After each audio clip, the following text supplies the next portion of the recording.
大家好，我是小玉。炸酱面好吃，关键在炸酱。炸酱就是炸酱面的精髓。炸酱好，配上面条吃起来才香。在饭店做大厨的表哥教我一个非常好吃的做法，今天就来分享给大家。不管是拿来拌面条加馒头、煮米线都特别的香。学会以后再也不用去饭店吃了。亲人们一起跟着视频来看看我是怎么做的吧。首先，我们准备一把干香菇，放进大盘中，往里加入一勺杀菌食盐，再加点适量的40度温水，把香菇抓洗一下，洗去表面的灰尘和杂质。准备香菇的时候，我们尽量准备这种的干香菇。干香菇的鲜味和香味比新鲜香菇更浓郁。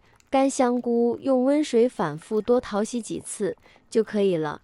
洗干净的香菇控水捞出，放进另一个大盆中，接着加入40度的温水，把香菇放在一边泡发。接下来准备1斤左右的肥瘦3七开的五花肉，把五花肉从中间一分为二。猪皮的口感又硬又腥，根本不适合用来做杂酱，所以我们一定要把猪皮去掉，然后将五花肉切成薄片。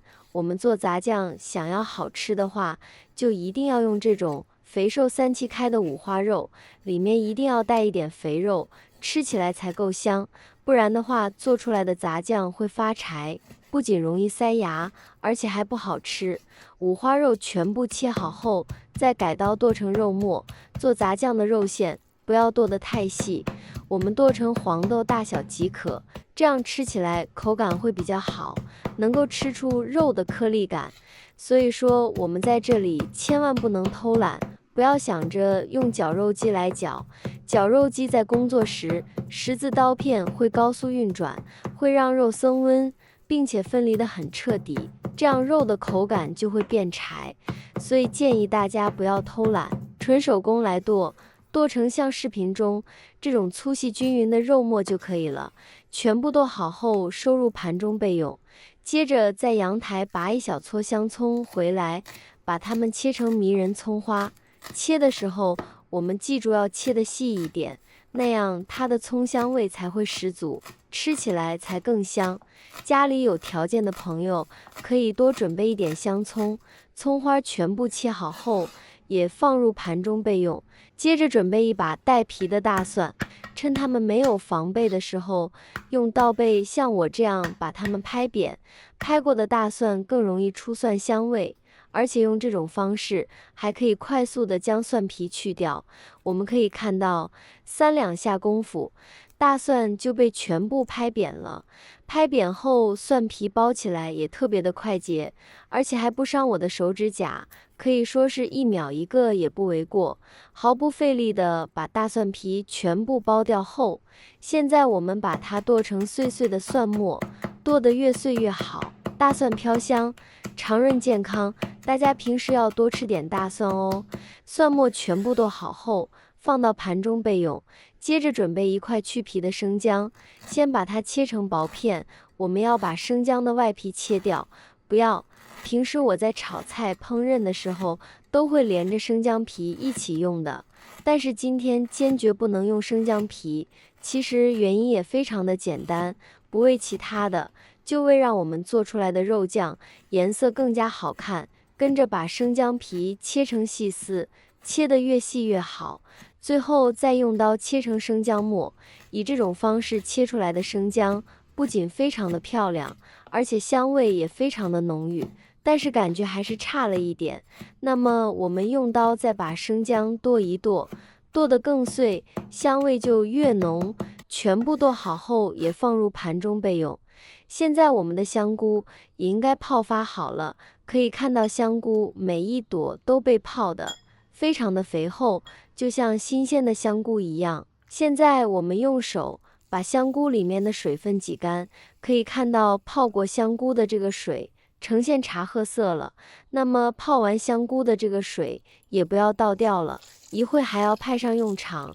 把挤干水分的香菇放在案板上，先把它们切成细丝。切的时候我们一个一个这样来切，不要急，小心切到手全部切好后，再改刀切成香菇丁，切得越碎越好。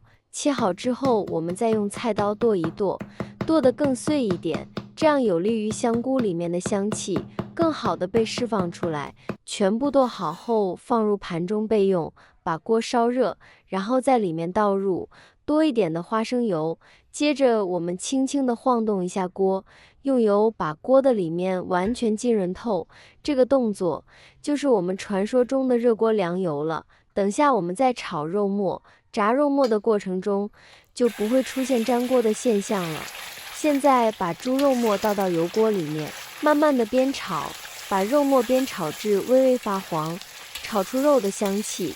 煸炒出肉里面的多余的油脂，整个炒的过程开中大火，煸炒一会后，我们就可以看到肉末上面出现了大量的油分，这就是肥肉里面多余的油脂被煸炒出来了。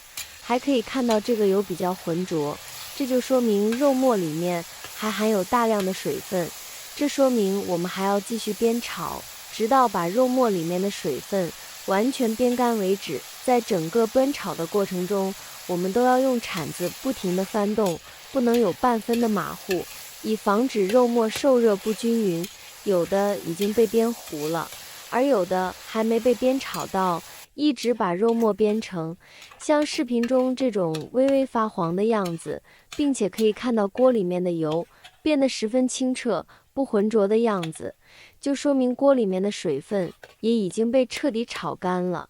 现在可以把葱姜蒜倒进来了，煸炒出葱姜蒜的香味。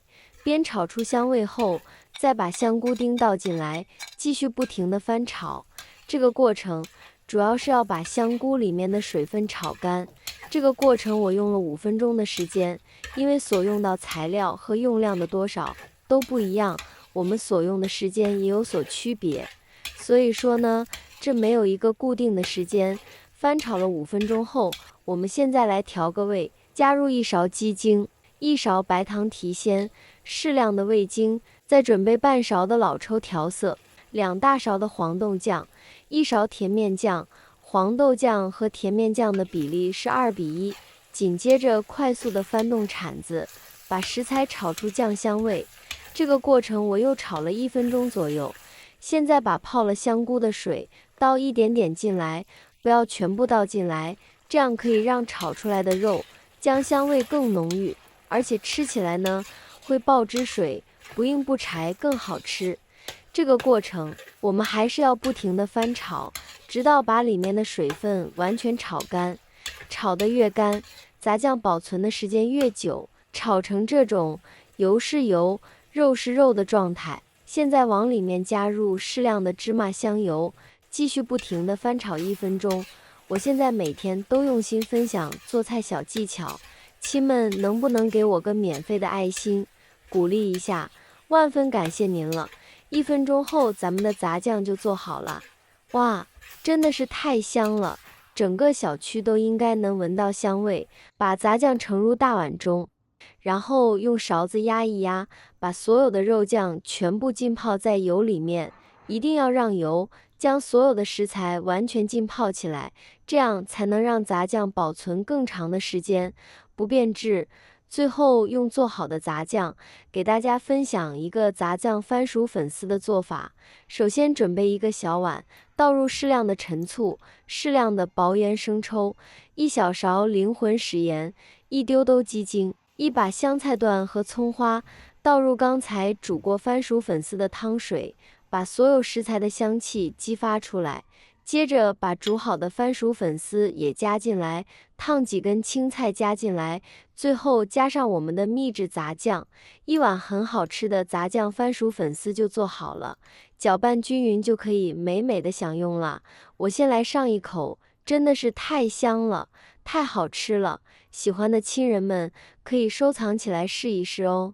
好了，今天的视频内容就分享到这里了。感谢您的支持，我是小玉，我们明天不见不散，拜拜。